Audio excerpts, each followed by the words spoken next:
Tupperware's cold brew carafe here, and I'm going to show you guys how you can use it to make tea or coffee in it, because it is good for either.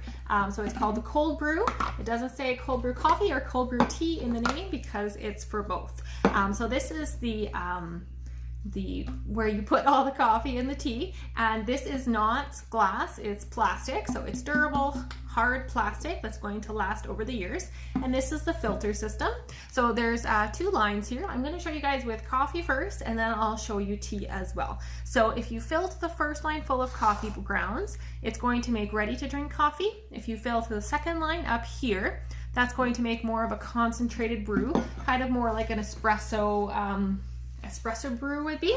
So I've got coarse ground coffee beans. I know it's a little hard to show you without them all falling out onto my counter here, but I'm just going to scoop them in here. And you can find coarse ground sometimes at grocery stores, but more often you just find the whole beans, and you could use your Tupperware Power Chef or chop and prep, or you could use a regular coffee grinder, or even the Grate Master system can grate them.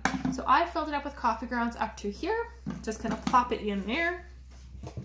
And then you simply want to put water through those coffee grounds. Just to make it a little quicker, I'm gonna put my water in first, actually, a little bit. So this is just room temperature or cold water.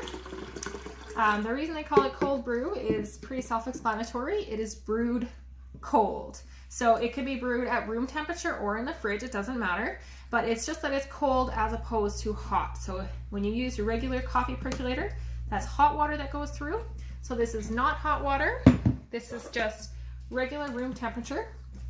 And that makes a difference in the compounds, how they come out of the coffee grounds, and it makes a big difference in the flavor of your coffee. So, and there's just a lid that just sits on top there.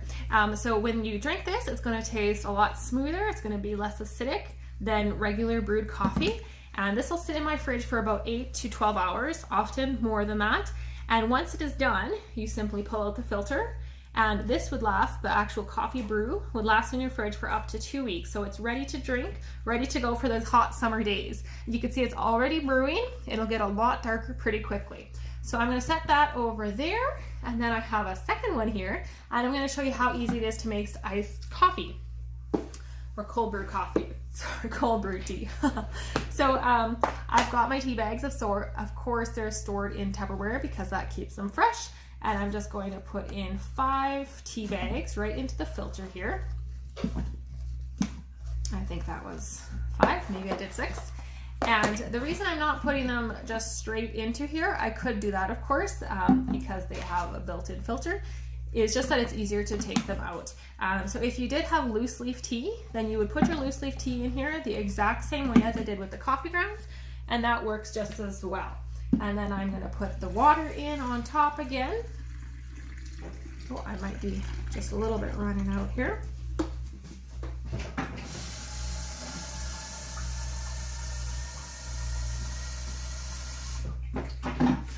All right, so each of these pitchers holds about 1.4 liters. So it has a good quantity. That's still not enough water.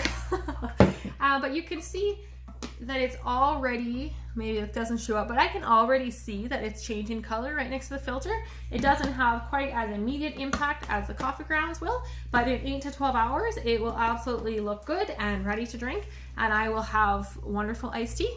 And of course it's not sweetened, but then you can sweeten it as well.